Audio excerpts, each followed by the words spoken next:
तो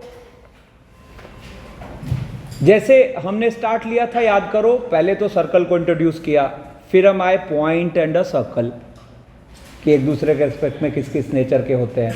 तो वहाँ हमें हेल्प कौन कर रहा था? S at P. फिर हम आए, अरे कहाँ देख रहा है, नीचे मत देखो। फिर हम आए लाइन एंड अ सर्कल। तो लाइन एंड अ सर्कल में हेल्प कौन करता है? सेंटर से लाइन पे डाला गया परपेंडिकुलर, जिसको कि हम बोल रहे हैं पी, और रेडियस आर। तो पी और आर मिलके सारी कहानी कहते हैं कि भाई पी अगर आर के बराबर है तो लाइन टेंजेंट है, पी अगर आर से लेस है तो लाइन सीकेंट है, पी अगर आर से बड़ा है तो लाइन सेपरेटेड है। ठीक है ना? तो अब यहाँ अब कहानी आगे बढ़ रही है कि जब एक से ज़्यादा सर्कल्स हो तो क्या सोचना है। तो कभी भी दो सर्कल हो तो अपने दिमाग में क्या चलना चाहिए? ठीक है ना? दो सर्कल्स एक दूसरे के रेस्पेक्ट में किस किस नेचर के होते हैं। तो मान लो यहाँ पर एक सर्कल की इक्वेशन मैंने बोला S1 x² + y² + 2g1x + 2f1y + c1 = 0, और दूसरे सर्कल की इक्वेशन मैंने बोला S2 x² + y² + 2g2x + 2f2y + c2 = 0। ठीक है? अच्छा, ये दोनों सर्कल्स अगर हमें पता है तो इनके सेंटर पता है और इनका रेडियस पता है। क्लैरिटी? हाँ। तो अब आप सोच के देखो, आपको ये दो सर्कल्स एक दूसरे के रेस्पेक्ट में यही 6 नेचर के हो सकते हैं।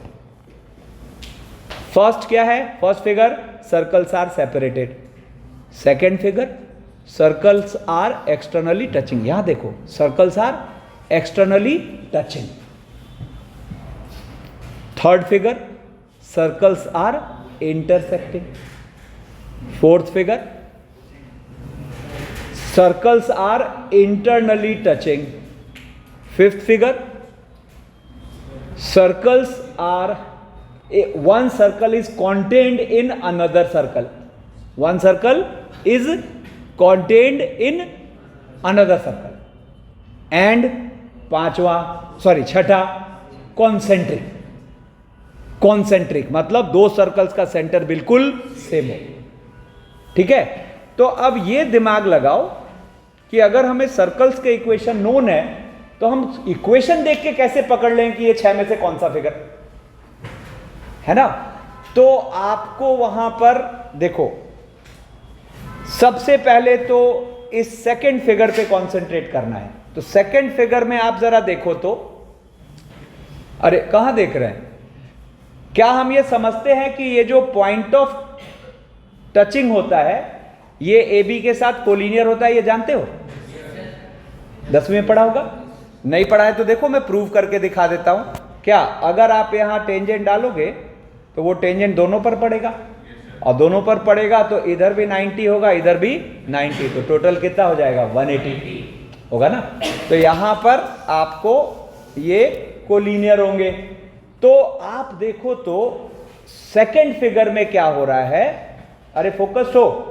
सेकेंड फिगर में क्या हो रहा है? डिस्टेंस बिटवीन सेंटर्स, जिसको कि हम कह रहे हैं A B, is actually R1 + R2, है ना? मतलब अगर दो सर्कल्स एक दूसरे को एक्सटर्नली टच करेंगे तो distance between centres will be R1 + R2, और सेंटर्स के बीच का डिस्टेंस तो निकाला जा सकता है।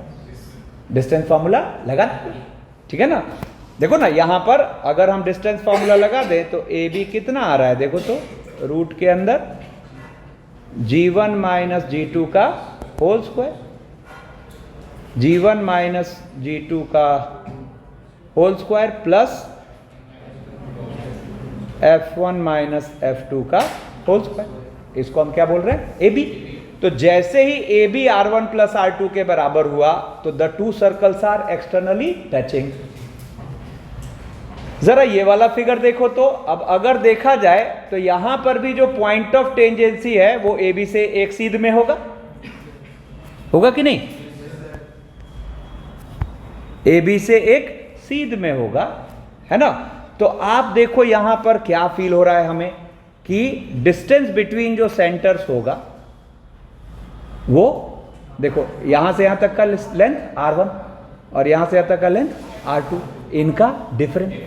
तो यहां से आपको क्या फील हुआ कि डिस्टेंस बिटवीन जो सेंटर्स है A B, it is actually mod of R1 minus R2, mod of R1 minus R2, है ना।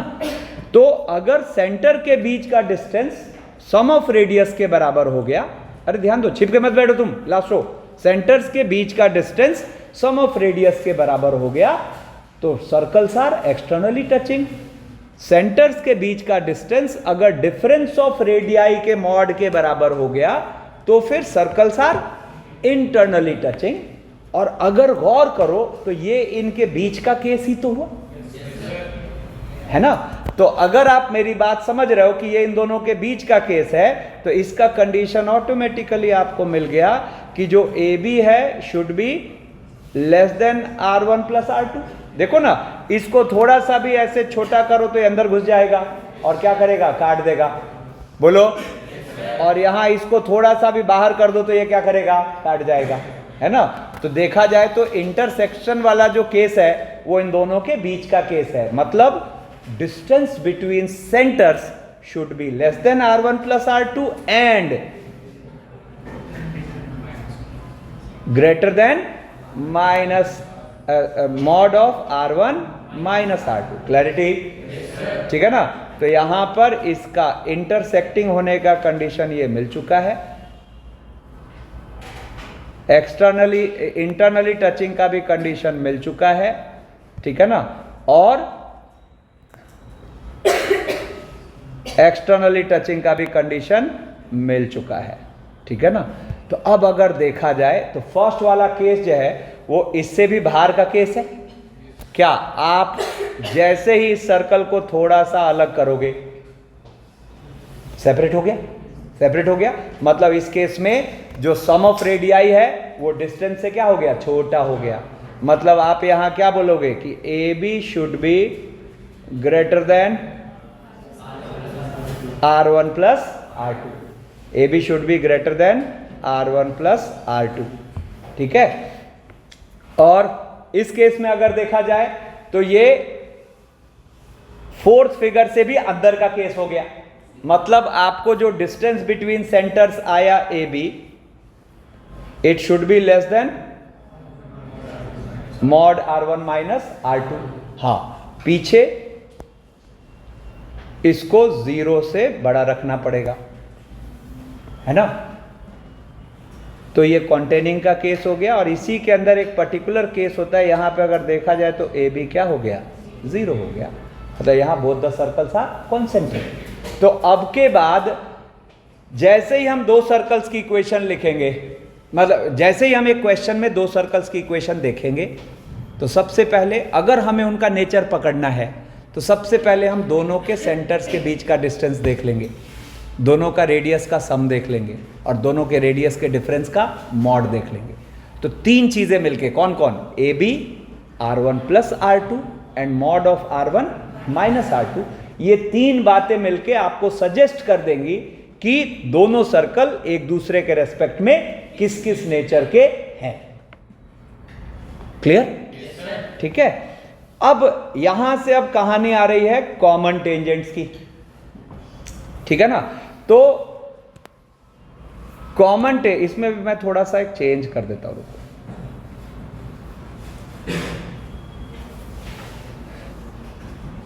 देखो मैंने यहां दो सर्कल, सबसे जनरल वाला केस ले रखा है जब दो सर्कल सेपरेटेड है, ठीक है। तो यहां पर आपको वही एक सर्कल S1 है, दूसरा सर्कल S2 है, ठीक है, ठीक है। अब देखो यहां पर आपको इसके कॉमन टेंजेंट्स की बात करें तो दो तरह के कॉमन टेंजेंट्स दिख रहे हैं, एक ब्लू से मैंने बनाया है और एक रेड से। तो ब्लू से जो कॉमन टेंजेंट्स हैं इनको कहते हैं direct common tangents, direct common tangents, ठीक है ना। इनको शॉर्ट में मैं DCT भी कहूंगा। कितने होते हैं, दो, है ना। और जो रेड से बने हुए हैं ना, रेड से जो टेंजेंट्स बने हुए हैं इनको हम कहते हैं इनडायरेक्ट और transverse common tangents, verse common tangents, और शॉर्ट में इसको हम ICT भी बोलेंगे, ठीक है ना। तो आपको दो सर्कल्स अगर सेपरेटेड है तो टोटल कॉमन टेंजेंट्स कितने आ रहे हैं? 4। टोटल कॉमन टेंजेंट्स आ रहे हैं 4, 2 तो DCT और 2 ICT, ठीक है। डायरेक्ट कॉमन टेंजेंट्स की पहचान होगी, सुनना ध्यान से, डायरेक्ट कॉमन टेंजेंट्स की पहचान होगी कि दोनों सर्कल के जो सेंटर्स होंगे वो उन टेंजेंट्स के सेम साइड होंगे। जैसे ब्लू लाइन के लिए देखो दोनों टेंजेंट क्या है? Same side. लेकिन रेड लाइन के लिए, जैसे इस रेड लाइन के रिगार्डिंग सोचो, अरे दत्त, इस रेड लाइन के रिगार्डिंग सोचो तो दोनों सेंटर्स क्या है? Opposite side. जबकि इस ब्लू लाइन के रिगार्डिंग सोचो तो दोनों सेंटर्स सेम साइड।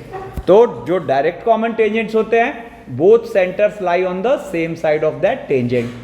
जो इनडायरेक्ट कॉमन टेंजेंट्स होते हैं या ट्रांसवर्स कॉमन टेंजेंट्स होते हैं उनमें both centres lie on either side of the tangent, ठीक है। अब जैसे ये वाली बात समझ में आई आपको, रुको इसको भी अभी थोड़ा छोटा करते हैं। जैसे ये वाली बात आपको समझ आई, ठीक है ना, तो अब आपके सामने मैं एक फिगर रखता हूं, देखना ध्यान से, कुछ इंटरेस्टिंग चीजें होंगी यहां। देखो मैं क्या करूंगा, ये जो डायरेक्ट कॉमन टेंजेंट है इसको मैं पीछे एक्सटेंड करता हूं, ठीक है।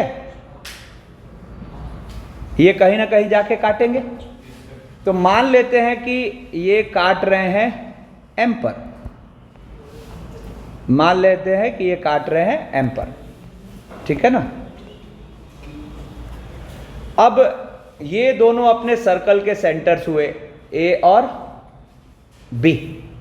अब यहां पे एक प्रॉपर्टी होती है कि आप अगर इन दोनों सेंटर्स को ज्वाइन करो तो ये जो M मिला, ठीक है। अच्छा रुको, एक तो मैंने ये मान लिया M, ठीक है, एक तो ये मैंने, रुको अभी, एक तो मैंने ये मान लिया M, और जो दोनों ट्रांसवर्स कॉमन टेंजेंट्स एक दूसरे को काट रहे हैं इसको मैंने मान लिया N। तो देखो अभी एक मजेदार बात होगी यहां। क्या मजेदार बात होगी? ये जो चारों पॉइंट्स दिख रहे हैं ना, कौन कौन से? A, B, N और M, ये सारे के सारे, अरे सॉरी, ये सारे के सारे आपको एक सीध में पड़ेंगे, दिख रहा है? ये सारे के सारे आपको एक सीध में पड़ेंगे, ठीक है ना। मतलब A, N, B, M are collinear. मतलब पहला पॉइंट इसमें आएगा कि A, N, ध्यान से देखना, B, M आर कोलिनियर, ठीक है। अब इसमें एक इंटरेस्टिंग ऑब्जर्वेशन देखो, अगर मैं यहां से ये पॉइंट ऑफ टेंजेंसी को मिलाऊं तो यहां 90 डिग्री हुआ, और इसको मैंने फर्स्ट सर्कल का रेडियस, मतलब ये S1 इक्वल टू 0 है, ये अपना S2 इक्वल टू 0 है, फर्स्ट सर्कल का रेडियस बोल दिया R1। और जरा इसको मिलाओ, ये भी तो 90 डिग्री होगा, और ये हो गया R2। अब जरा देखो तो ट्रायंगल AM और दिस और ये दोनों ट्रायंगल क्या हुए? सिमिलर हुए।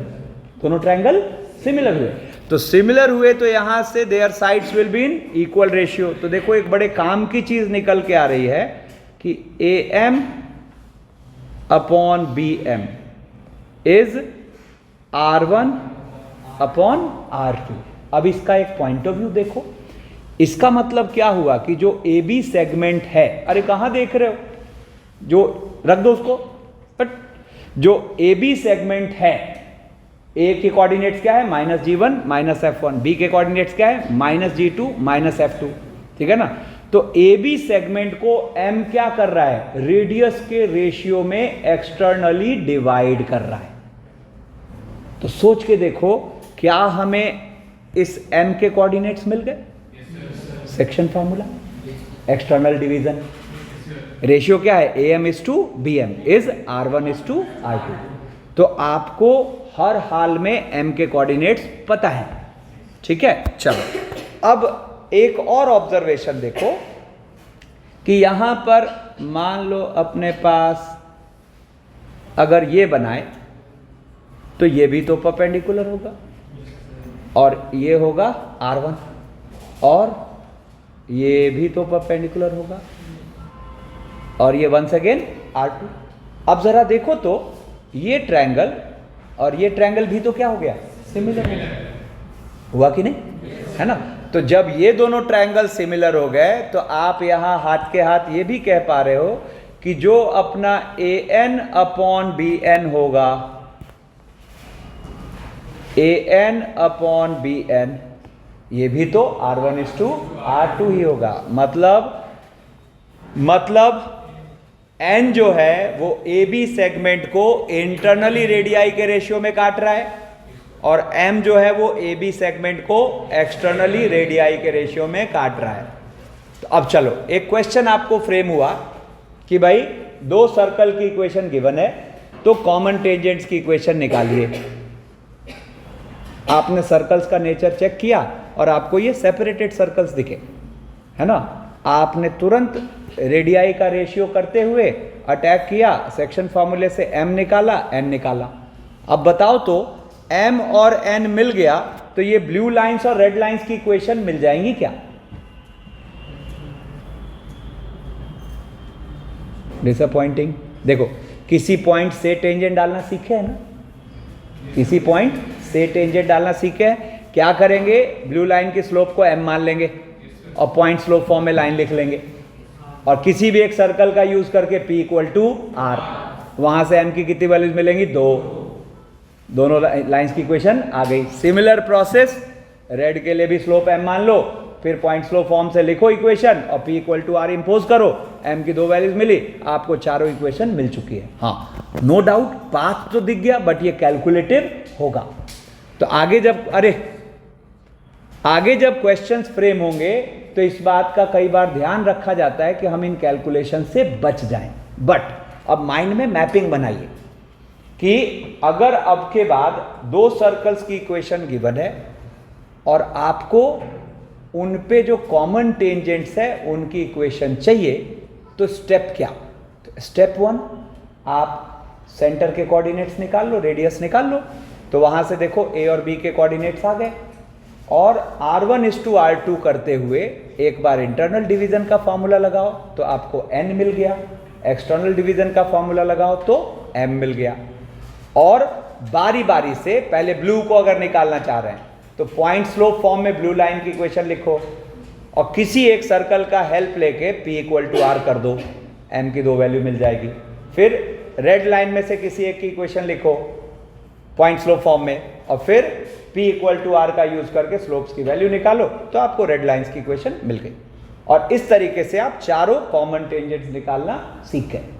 ठीक है, चारों कॉमन टेंजेंट्स की इक्वेशन निकालना सीख गए। हाँ, कैलकुलेशन तो है।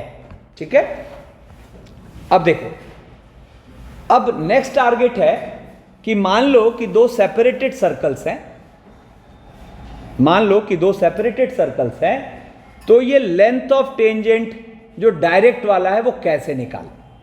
दो सेपरेटेड सर्कल्स हैं तो डायरेक्ट टेंजेंट का लेंथ कैसे निकाले, मतलब L। ठीक है, अच्छा नोन क्या क्या है अपने पास यहां, सर्कल की इक्वेशन, सर्कल की इक्वेशन। अब देखो एक्चुअल फिगर को डिस्टर्ब नहीं करते हैं, इसमें मैं आपको कुछ कुछ करके दिखाता हूं। अब देखो मैं यहां क्या करूंगा, देखना बहुत मजेदार है। अच्छा, सर्कल की इक्वेशन पता है तो हमें क्या क्या पता है, A और B के कोऑर्डिनेट्स और R1 और R2। तो देखो जरा, A का कोऑर्डिनेट हो गया अपना -G1, और B का कोऑर्डिनेट हो गया -G2, -F2। ठीक है, अब जरा देखो तो क्या हमें ऑलवेज AB की लेंथ पता होगी क्या? हमेशा, हमेशा, है ना। अब इसको जैसे ही मैं मिलाऊंगा तो ये यहां परपेंडिकुलर गिरेगा और ये लेंथ क्या होगा, R1। और इसको जैसे मैं मिलाऊंगा तो ये यहाँ परपेंडिकुलर गिरेगा और क्या होगा R2। अब मैंने क्या करा, ध्यान से सुनना, ये जो ब्लू सेगमेंट है, ठीक है, ये जो ब्लू सेगमेंट है ना, इसको यहां से कॉपी मार लिया और इसी से पैरेलल सेगमेंट हम गुजार देते हैं जो बी से पास करेगा, तो ये भी एल होगा, बोलो। तो आपको अगर वो लेंथ एल है तो ये ब्लू पार्ट भी एल है, यहां ये भी क्या बनेगा 90 डिग्री। और अगर देखा जाए तो यहां से यहां तक का जो पार्ट होगा वो क्या होगा R1 माइनस R2, बोलो। अच्छा, अपना टारगेट क्या है, एल की लेंथ निकालना। अब जरा देखो तो इस वाले राइट एंगल ट्रायंगल में पाइथागोरस थ्योरम लग रहा है क्या, काम ही खत्म हो गया। आप एल को क्या बोलोगे, यहां आप एल को बोल रहे हो रूट के अंदर क्या AB स्क्वायर प्लस क्या हो, नहीं एल हुआ प्लस कैसे बोल रहे थे, AB तो हाइपोटेन्यूस हो गया ना, और क्या हो जाएगा, तो L इक्वल टू रूट के अंदर AB का स्क्वायर और माइनस R1 माइनस R2 का होल स्क्वायर। तो मजेदार क्या रहा कि आपको अब के बाद length of direct common tangent का प्रॉपर एक फॉर्मूला आपके पास है, क्या, सेंटर के बीच के डिस्टेंस का स्क्वायर माइनस उनके डिफरेंस ऑफ रेडियाई का स्क्वायर रूट। ठीक है, अब चलो, अब आपके सामने यहां पर नेक्स्ट जो है, तो इसको थोड़ा छोटा कर देता है, नेक्स्ट जो है आपके सामने देखो तो डायरेक्ट ICT की बात हो रही है, ठीक है ना, या ट्रांसवर्स कॉमन टेंजेंट जो भी बोल दो। देखो हमें ये L चाहिए, ठीक है। अब ये L कैसे निकालें, ठीक है ना, तो ये L कैसे निकालें, तो जरा देखो यहां पर क्या सीन बनेगा। इस फिगर को मैं वापस कॉपी कर लिया है ना, देखना इंटरेस्टिंग है। अब देखो क्या किया, सबसे पहले तो हम AB को यहां भी मिला देंगे और AB की लेंथ हमें पता होगी, कैसे, A और B के कोऑर्डिनेट्स हमें पता, ठीक है ना, चाहे वो फिगर हो चाहे ये फिगर हो। AB को आप क्या यूज करने वाले हो, root under G1 minus G2 का प्लस F1 माइनस F2 का whole square, distance between the two centres, distance between the two centres, ठीक है। अब जरा देखो तो यहां पे मैं क्या करूंगा, कुछ वैसी टेक्निक लगेगी, इसको मिला दो, ये यहां 90 और ये क्या हुआ R2, और इसको मिला दो, ये भी यहां 90 और ये हुआ R1, ठीक है। अब देखो मैं यहां क्या करने वाला हूं, मैं यहां पर ये जो अपना कॉमन टेंजेंट है इसको कॉपी मारता हूं, ठीक है, और इसको पैरेलल चला देता हूं, यहां से रुको, पहले इस A को यहां से हटाओ, इसको पैरेलल चला देता हूं सेंटर A से, दिख रहा है, पैरेलल चला देता हूं सेंटर A से, ये अपने पास A है ना, और मैं ये जो R2 है इसको पीछे एक्सटेंड कर देता हूं। तो पीछे जो एक्सटेंड करोगे, ठीक है ना, तो आप देखो चूंकि इसी को पीछे एक्सटेंड करा है तो ये पार्ट क्या हो गया R1, और वो ब्लू पार्ट L था तो ये ब्लू पार्ट भी L ही है। अब फिर से देखो आपको यहां पर पाइथागोरस लगता दिख रहा है क्या, ये देखो, है ना, क्या है, वंस अगेन यहां पर तो 90 डिग्री ही होगा, है ना। तो आप देखो यहां पर हम क्या बोलेंगे, एक लेंथ हो गया AB, एक लेंथ हो गया L और एक हो गया R1 प्लस R2। तो यहां पर क्या बनेगा, यहां पर जो आपका बनेगा वो बनेगा, बताओ, L इक्वल्स टू रूट के अंदर AB स्क्वायर, है ना, और माइनस R1 प्लस R2 का होल स्क्वायर। तो एक में A B square, sorry root भी होगा ना, रूट के अंदर, है ना। तो बेसिकली क्या हुआ, एक में तो हम रूट के अंदर ए बी स्क्वायर में सम ऑफ रेडियाई का स्क्वायर घटा रहे हैं, एक में डिफरेंस ऑफ रेडियाई का स्क्वायर घटा रहे हैं। और देखो तो दोनों ही केस में हम length of direct common tangent, length of transverse common tangent बिना किसी सॉल्विंग के निकाल पाएंगे, सीधा ये फॉर्मूला यूज करके। तो अब ये सारी बातें अपने को लर्न होनी चाहिए। क्या क्या, एक तो ये वाला, सॉरी, एक तो ये वाला कि A N B M are collinear और A M upon B M और A N upon B N दोनों ही R1 अपॉन R2 है। फिर length of direct common tangent, length of indirect common tangent, ठीक है। अब चलो अब यहां से देखो ध्यान से, अब वही 6 पॉसिबिलिटी बनी हुई है जिसमें फर्स्ट पॉसिबिलिटी में सर्कल सेपरेटेड है।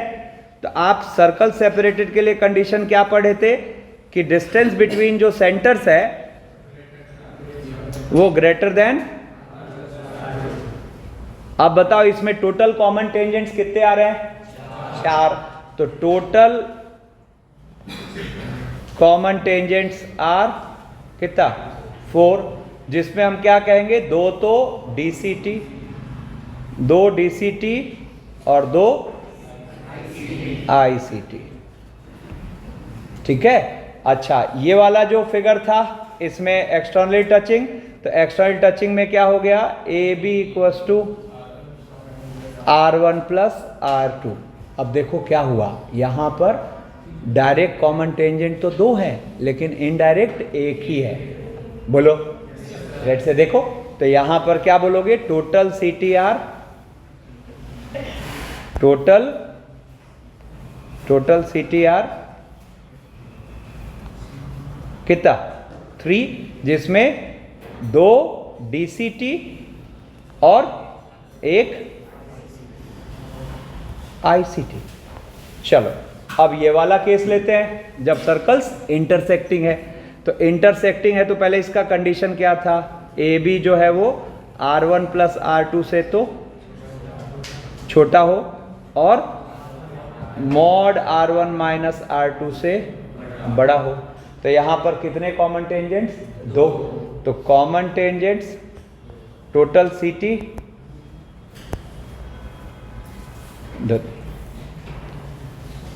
टोटल कॉमन टेंजेंट्स कितने, R2 और दोनों के दोनों DCT है। अरे कहाँ देख रहा है, इधर देखो। फिर ये वाला केस, इसमें जबकि एक्सटर्नली टचिंग है तो आप देखो यहाँ पर ये डील कैसे होता है, ए बी होना चाहिए mod of R1 minus R2, ठीक है ना। तो यहाँ पर टोटल कॉमन टेंजेंट्स एक ही, टोटल कॉमन टेंजेंट्स इज 1 और वो क्या है, DCT है। कैसे पकड़ रहे हैं कि DCT है, centres are on the same side of this line, ठीक है ना। अच्छा, इस 5th फिगर में नो कॉमन टेंजेंट है ना, तो नो कॉमन टेंजेंट। अच्छा, ये केस कौन सा था, जब डिस्टेंस बिटवीन सेंटर्स जो है वो mod of R1 minus R2 से भी छोटा है और 0 से बड़ा है, तो नो कॉमन टेंजेंट। यहाँ भी ए बी जब 0 है मतलब कॉन्सेंट्रिक, तो क्या बोलेंगे, नो कॉमन टेंजेंट। तो ये अपनी समरी हो गई कि 2 सर्कल एक दूसरे के रेस्पेक्ट में किस किस नेचर के होंगे। और जब हमें नेचर क्लियर हो गया तो फिर उन पे कॉमन टेंजेंट का सिनेरियो क्या बनना है, ठीक है ना। तो मैक्सिमम कितने कॉमन टेंजेंट्स हो सकते हैं, 4, है ना। अब फर्स्ट फिगर में 4, सेकंड फिगर में 3, थर्ड फिगर में 2, फोर्थ फिगर में 1, फिफ्थ में 1 भी नहीं, सिक्स्थ में 1 भी नहीं, ठीक है। अब चलो, अब यहां से एक्चुअली फैमिली ऑफ सर्कल्स में एंटर करते हैं। सुना, अरे फोकस एकदम।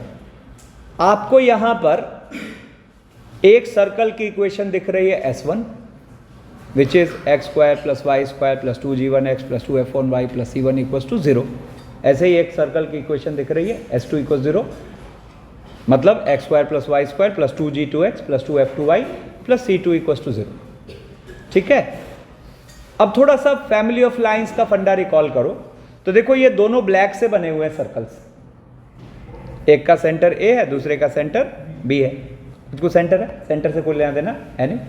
ठीक है, अब मैंने कहा कि ये दोनों black circles they are intersecting at P and Q, है ना।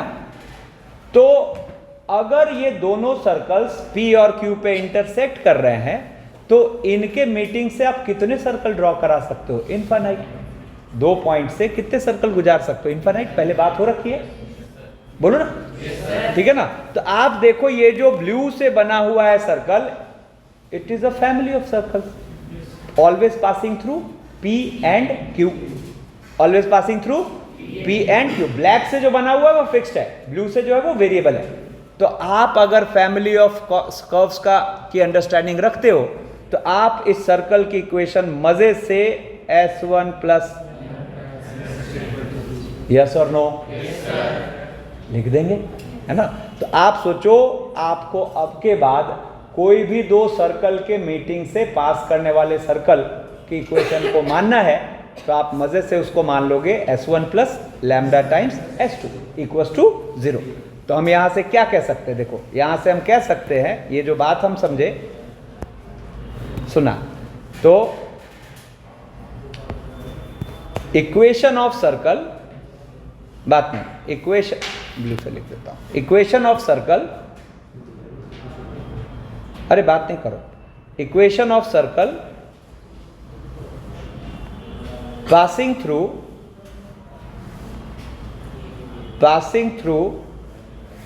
the meeting point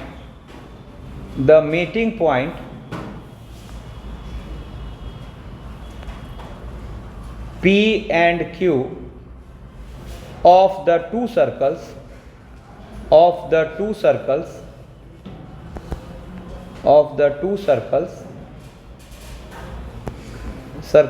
S1 equals to 0 and S2 equals to 0 is, क्या लिख दोगे?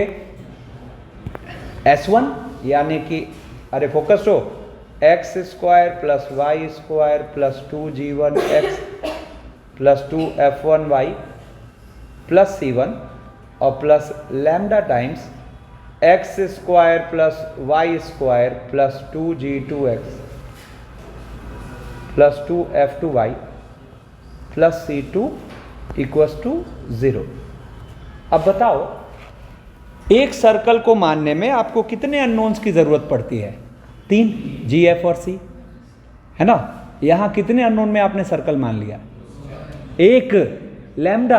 अरे g1 g2 g3 g1 g2 f1 f2 c1 c2 तो पता है। तो आपने कितने टोटल अननोन में ये इक्वेशन मान लिया? 1 अननोन में, है ना। तो ये तो बहुत चमत्कारिक होगा।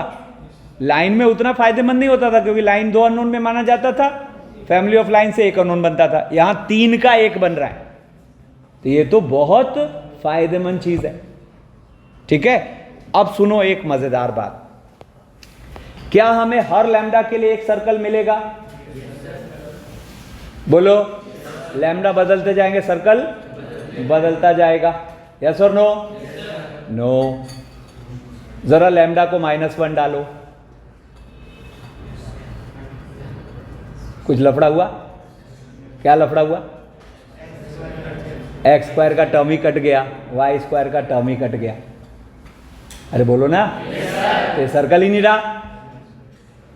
हाँ, तो -1 छोड़ के, है ना।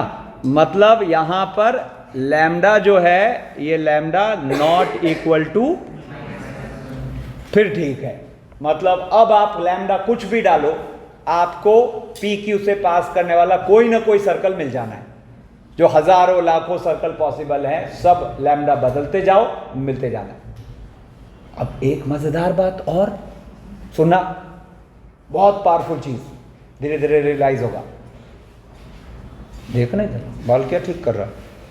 लैम्डा -1 जब रखा आपने, तो आप जो देखो फैमिली ऑफ कर्व जहां से हमने सीखा, तो ये जो भी चीज आप लिखते हो उसका हर हाल में पी क्यू से गुजरना मस्ट है, बोलो हर हाल में पी क्यू से गुजरना मस्ट है। अभी देखो एक बहुत चमत्कारिक चीज होने वाली है, ठीक है।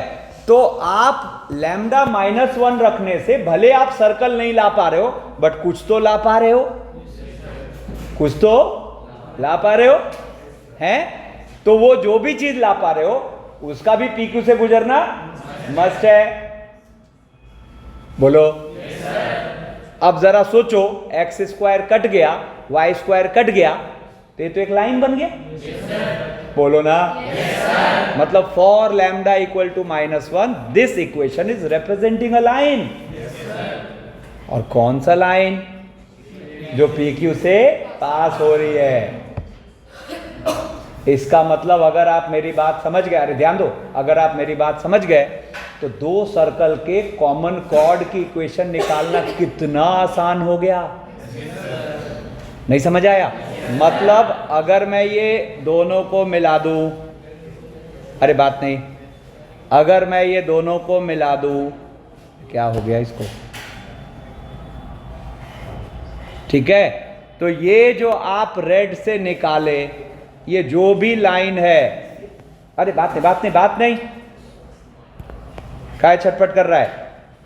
ये जो भी रेड से हमने निकाला, it is actually S1 minus S2 equals to 0। S1 minus S2 equals to 0। हरी बात समझे? ठीक है। मतलब सोचो, अगर हम कोई लैम्डा यूज कर रहे हैं तो जो भी चीज बन रही है उसका तो मीटिंग पॉइंट से पास करना मस्ट ही है ना। अब अगर आप ये बात समझे हैं तो देखो, इसका मतलब S1, पहली बात तो समझो, अरे कहां देख रही, खून मत जलाओ मेरा तुम। देखो देखो, तो मैं क्या कह रहा हूं, आप सोच के देखो, दो सर्कल की इक्वेशन गिवन है, आपने कभी भी इनको सब्ट्रैक्ट किया तो हमेशा एक लाइन मिल जाना, 2 डिग्री तो कट जाना है, क्योंकि x² और y² कोएफिशिएंट क्या होता है 1। तो S1 minus S2 equal 0 is always a line, है ना। और मजेदार बात क्या होगी कि जहां दोनों सर्कल मीट करेंगे उससे उसको पास करना मस्ट है, जहां दोनों सर्कल मीट करेंगे उससे उसको पास करना मस्ट है। तो सोच के देखो, दो सर्कल्स के कॉमन कॉर्ड को डील करना कितना आसान हो गया, घटाते ही हमें कॉमन कॉर्ड का इक्वेशन मिल जाना। एक और मजेदार ऑब्जर्वेशन देखो, देखो इस सेकेंड फिगर में S1 minus S2 equal 0 common tangent है, क्योंकि वहां तो मीटिंग पॉइंट एक ही है, तो इससे गुजरने का मतलब तो वो कॉमन टेंजेंट ही होना चाहिए, बोलो। तो एक्सटर्नली टच के केस में हमें S1 माइनस S2 इक्वल 0 से ही एक कॉमन टेंजेंट मिल जा रहा है। कौन सा वाला, डायरेक्ट की इनडायरेक्ट? इनडायरेक्ट। गलत बोलते हैं और कोरस में भी बोलते हैं।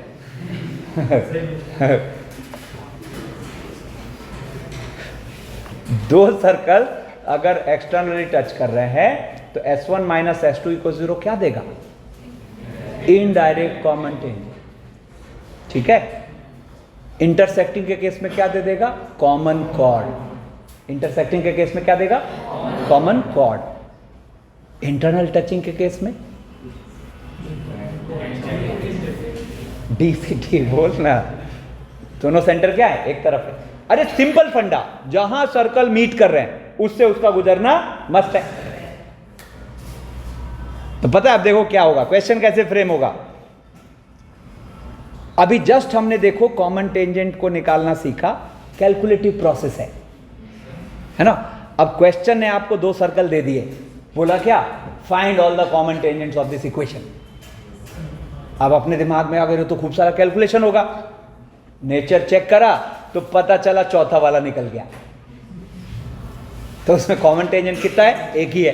और वो कैसे आ जाएगा? S1 माइनस S, कुछ करना ही नहीं था, है ना। पता चला, क्वेश्चन ने पूछा कि ये दो सर्कल हैं, इनके इनडायरेक्ट कॉमन टेंजेंट्स की इक्वेशन बताओ।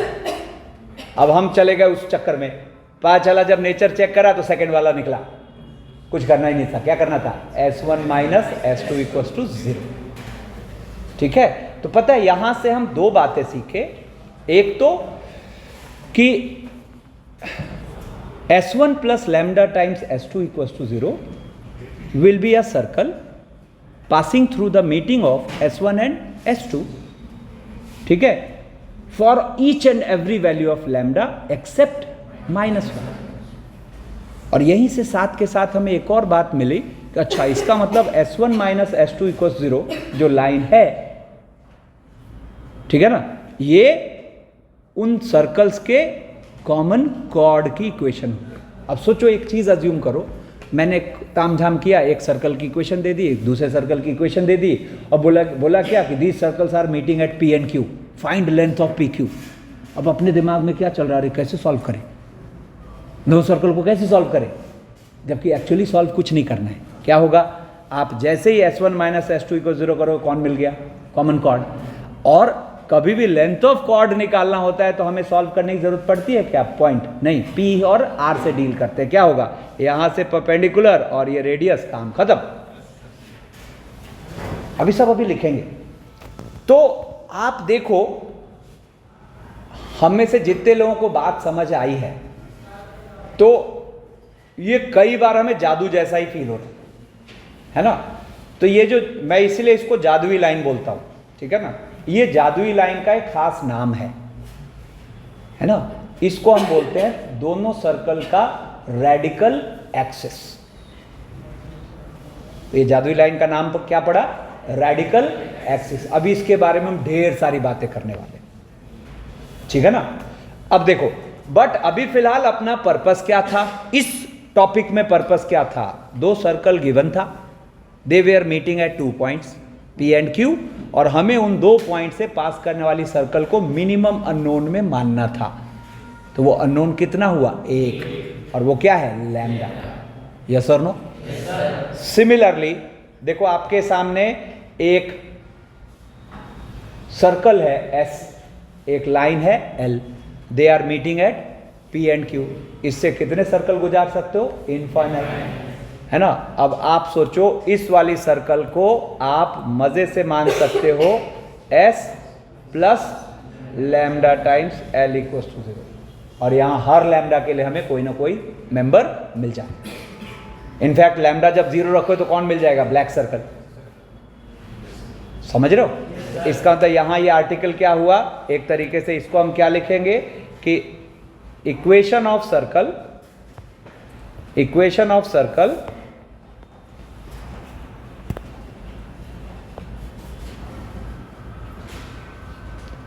equation of circle passing through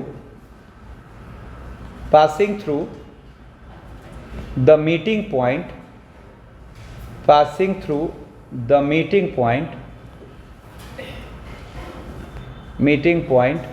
अरे यहां ध्यान दो, P and Q of meeting point P and Q of S equals to 0 and L equals to 0 is क्या होगा?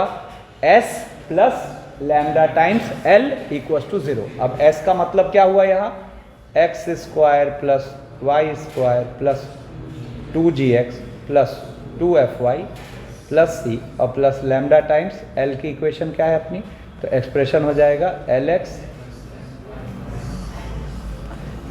अब देखा जाए तो ये आपने किसकी इक्वेशन लिख ली? इस वाले सर्कल की। इसमें अननोन कितने इन्वॉल्व हैं? एक ही तो। ये कब से सीख लिया तुम लोगों ने? बहुत टैलेंटेड है हम सर, हम तो कुछ भी सीख सकते हैं,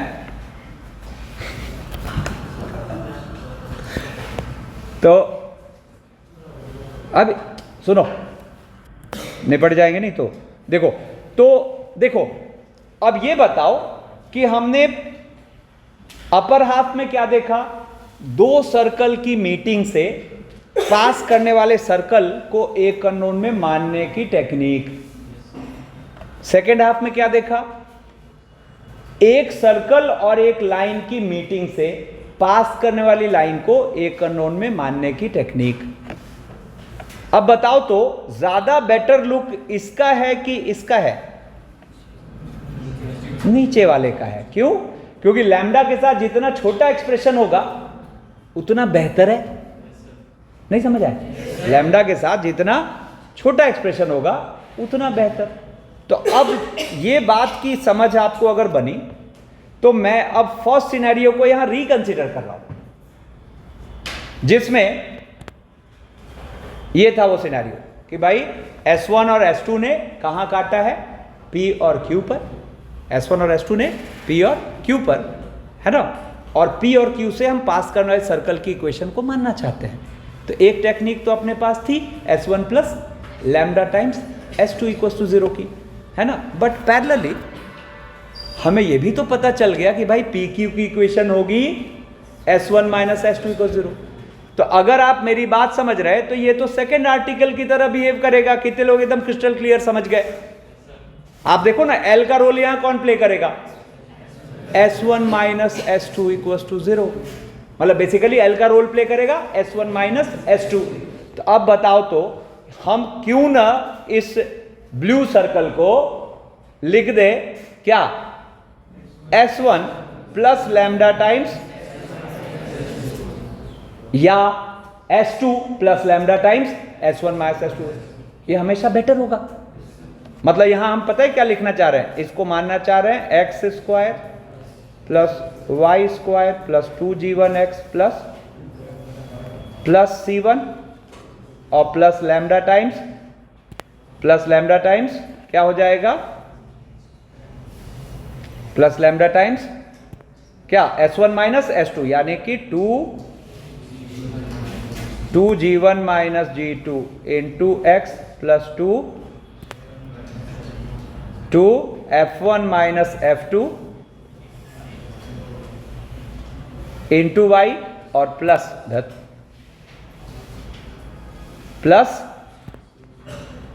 c1 minus c2 equals to 0।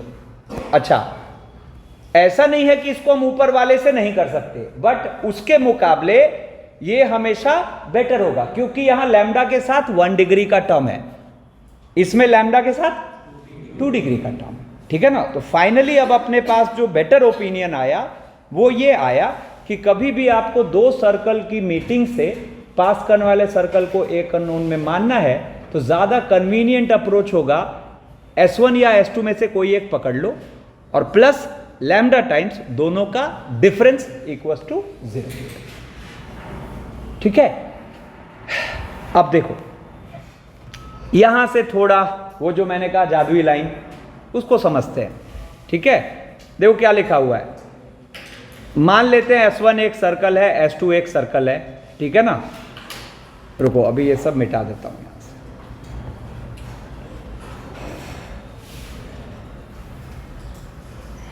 सब हटा देते हैं। ठीक है? S1 एक सर्कल है, S2 एक सर्कल है। ठीक है ना? कह रहा है be the two given circles. तो be the two given circles, तो S1 minus S2 equals to 0 is called radical axis of these two circles.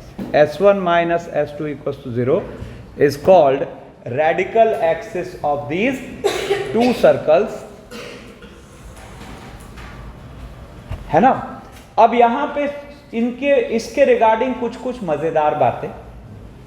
पहली बात तो कि S1 minus S2 equals to 0 जो भी लाइन आएगी उसका हर हाल में S1 S2 की मीटिंग से पास करना मस्ट होगा। बोलो yes, समझ रहे हो? yes, तो यहां देखो ये S1 minus S2 equals to 0 का लुक कैसा आएगा? 2 times G1 minus G2 into x plus 2 times F1 minus F2 into y plus ये है अपने S1 minus S2 equals to 0। ठीक है ना? अब सुनो, यहां पर एक चीज जरा देखना। जैसे इस लाइन के स्लोप आपको क्या दिख रहा है? स्लोप दिख रहा है आपको minus of G1 minus G2 upon F1 minus F2, है कि नहीं? ठीक है? अब जरा स्लोप ऑफ ए बी देखो तो,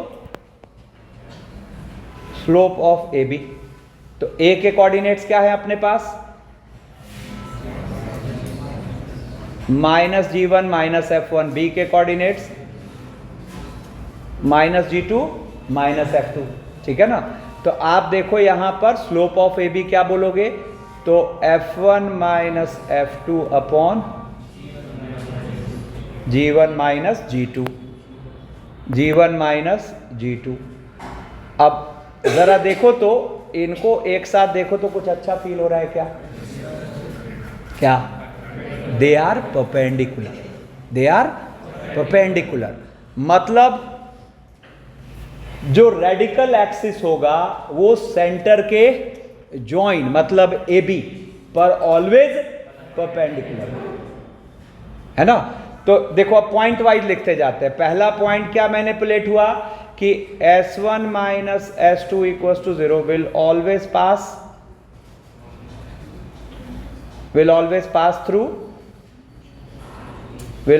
pass through the meeting of क्या, S1 = 0 and S1 = 0 and S2 = 0, ठीक है ना।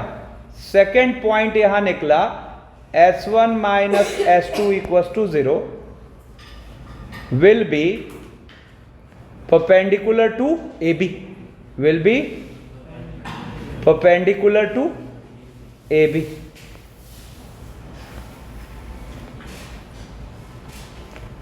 अब जरा देखो तो कि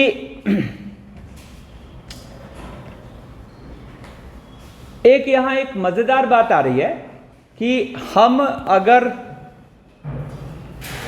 इस रेडिकल एक्सिस, कहां देख रहा है, देखना इधर, हम अगर इस रेडिकल एक्सिस पर कोई पॉइंट माने R है ना, तो R से दोनों टेंजेंट्स पर जब आप, दोनों सर्कल पर जब आप टेंजेंट डालोगे,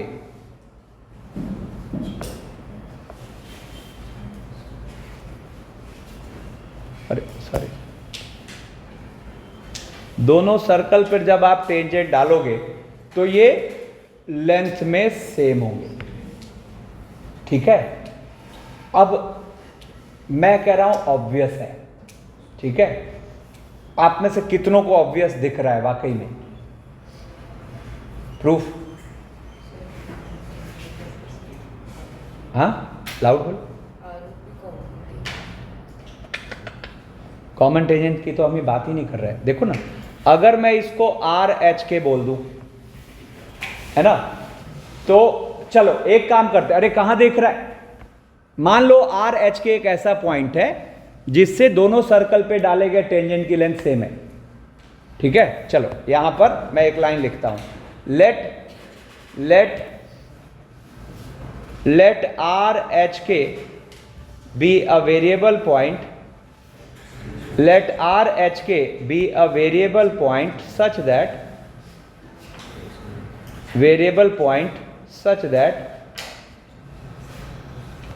length of tangents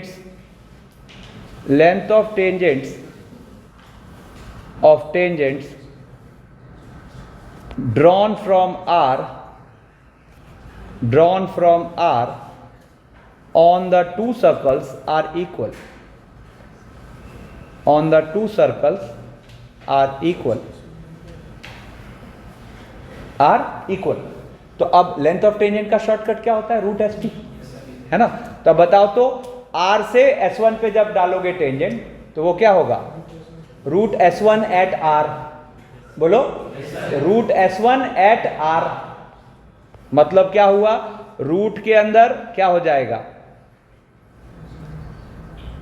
h² plus k² plus 2g1h plus 2 f1k plus c1 और विल बी इक्वल्स टू क्या, √S2 at R, मतलब h² plus k² plus 2g2h, कुछ अच्छा दिखा क्या, प्लस 2f2k प्लस c2, है ना।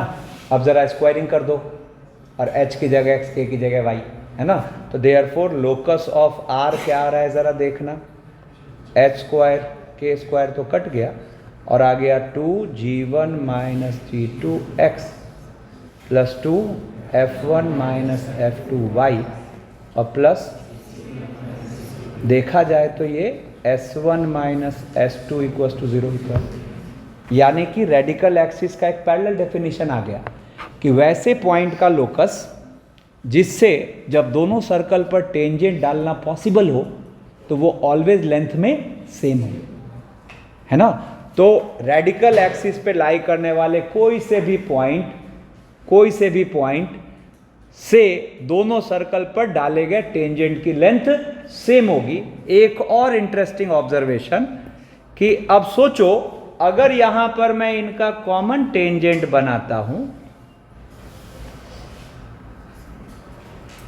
तो कॉमन टेंजेंट के लिए ये वाला पॉइंट क्या हुआ जरा देखो तो, इससे इस पर डाला गया टेंजेंट और इससे लेंथ में क्या होगा, सेम होगा। इसका मतलब common tangent will get bisected at the radical axis. दो सर्कल का common tangent will get bisected at the radical axis. Clarity आई? हाँ, तो अब देखो यहीं पे कुछ समरी लिखी हुई है, देखो radical axis will be perpendicular to the segment joining the centers of the circle. Length of tangents drawn from a point on the radical axis to the two circles will be equal. ठीक है, radical axis will bisect the common tangents of the two circles. ठीक है ना। अब इसमें चौथा एक point है, इससे पहले जरा सोच के देखो कि क्या दो सर्कल का रेडिकल एक्सिस ऑलवेज डिफाइंड होगा? आप बोलोगे हाँ सर, है ना। लेकिन जरा देखो अगर दो सर्कल्स कॉन्सेंट्रिक हो गए तो ये पार्ट पूरा का पूरा दोनों में सेम हो जाएगा। अगर दोनों का सेंटर सेम हो गया तो ये पार्ट पूरा का पूरा सेम, तो इनका डिफरेंस मीनिंगलेस होगा, है ना। तो एकमात्र ये कंडीशन है जब रेडिकल एक्सिस डिफाइंड नहीं होगा, कब? When the two circles are concentric. ठीक है, तो यहां से आया चौथा पॉइंट कि in case of two concentric circles their radical axis will not be defined. अब now the most important one, ये आपके सामने अब ये स्टडी है जिसमें अलग अलग नेचर में रेडिकल एक्सिस का पोजीशन दिखा रखा है। तो सबसे पहले फर्स्ट को ऑब्जर्व करो तो देखो, अच्छा सबसे इंटरेस्टिंग है वैसे जगह रेडिकल एक्सिस के पोजीशन को ऑब्जर्व करना जहां सर्कल मीट नहीं कर रहे। भाई मीट कर रहे हैं तब तो पता चल जाएगा कि मीटिंग से गुजरेगा, जब मीट नहीं कर रहे हैं तो रेडिकल एक्सिस कैसा होगा। तो देखो यहां पे फर्स्ट फिगर में ग्रीन से बना हुआ है। ये ग्रीन से बनाते वक्त मैंने ध्यान क्या क्या रखा कि जो इनके कॉमन टेंजेंट्स हैं उसको ये लाइन बाइसेक्ट करे और इनके जो सेंटर्स का जॉइन है उस पर परपेंडिकुलर। यस और नो? एक और मजेदार बात सोच के देखो, अगर ये दोनों सर्कल सेम साइज के हो जाएं, मतलब कॉन्ग्रुएंट हो जाएं, तो उस केस में ये जो ग्रीन लाइन है वो ए बी का परपेंडिकुलर बाइसेक्टर हो जाएगा। सोचो क्यों? अरे दोनों circle same figure same shape का हो गया, है ना, तो फिर उस केस में ए बी को ये मिड पॉइंट पे कट करेगा। बोलो ना, ठीक है। तो फर्स्ट फिगर में रेडिकल एक्सिस को विजुअलाइज करना ज्यादा इंपॉर्टेंट पॉइंट था, है ना। अच्छा सेकंड में तो कुछ टेंशन ही नहीं है, क्या है यहां पर सीधा जो इनडायरेक्ट कॉमन टेंजेंट है वही अपना रेडिकल एक्सिस है, जो इनडायरेक्ट कॉमन टेंजेंट है वही अपना रेडिकल एक्सिस है। थर्ड फिगर में अभी एक बार को ये मिटाओ। थर्ड फिगर में क्या है? जो कॉमन कॉर्ड है वही अपना रेडिकल एक्सिस है। अब अगर आपको इस कॉमन कॉर्ड की लेंथ चाहिए, अगर आपको इस कॉमन कॉर्ड की लेंथ चाहिए तो आप क्या करोगे जरा देखो तो, आप ये h की लेंथ निकाल सकते हो क्या? कैसे? सेंटर से इस लाइन पे डाल दो परपेंडिकुलर, है ना। और जैसे ही आप h निकाले तो आपको इस सर्कल की रेडियस पता है, तो पाइथागोरस से ये आ गया और ये आ गया, तो इसका ट्वाइस क्या आ गया, कॉमन कॉर्ड। तो आपको इस वाले पर्टिकुलर सिनेरियो में लेंथ ऑफ पी क्यू का फॉर्मूला सीधा सीधा हो गया 2 टाइम्स रूट के अंदर R1 स्क्वायर माइनस एच, जहां एच क्या हुआ, ए से रेडिकल एक्सिस पे डाले गए परपेंडिकुलर की लेंथ। सिमिलरली हम बी से भी काम कर सकते थे, ठीक है। देखो इस फिफ्थ फिगर में देखो आपको S1 minus S2 equal to 0 ही डायरेक्ट कॉमन टेंजेंट है, मतलब रेडिकल एक्सिस ही डायरेक्ट कॉमन टेंजेंट है, ठीक है ना। इसमें अच्छा देखो, कहीं भी रेडिकल एक्सिस पर आप कोई पॉइंट लेके और दोनों सर्कल पे टेंजेंट डालोगे, अगर पॉसिबल है डालोगे, तो लेंथ में क्या होगा, सेम होगा। अब देखो यहां मैंने क्या किया, ये ग्रीन लाइन बनाते वक्त पहली बात का तो ध्यान रखा कि भाई सेंटर के जॉइंट से ये क्या हो, परपेंडिकुलर हो, और ये ऐसे लोकेटेड हो कि इससे जब हम दोनों सर्कल पे टेंजेंट डालें तो लेंथ में क्या होना चाहिए, सेम होना चाहिए, है ना। और इनफैक्ट सबसे लास्ट वाला फिगर को अगर हम यहाँ कॉपी करें, सबसे लास्ट वाला फिगर ये वाला, तो इस वाले फिगर के लिए हम क्या कहेंगे कि इसमें, इस वाले फिगर में the two circles will have no radical axis. क्यों, क्योंकि सर्कल्स क्या है, कॉन्सेंट्रिक है। तो the two circles will have, the two circles will have no radical axis, no radical axis. अब ये वाला स्लाइड एकदम दिमाग में छप जाना चाहिए। इनफैक्ट इस तरह के 3 या 4 स्लाइड है, इसको आज से कल तक में कम से कम 4-5 बार गो थ्रू हुई है, ठीक है ना। यहां से इसको अच्छे से सीख के आएंगे, तब कल हम इस पे क्वेश्चन को करना सीखेंगे, ठीक है ना। तो अब काम क्या क्या रहा,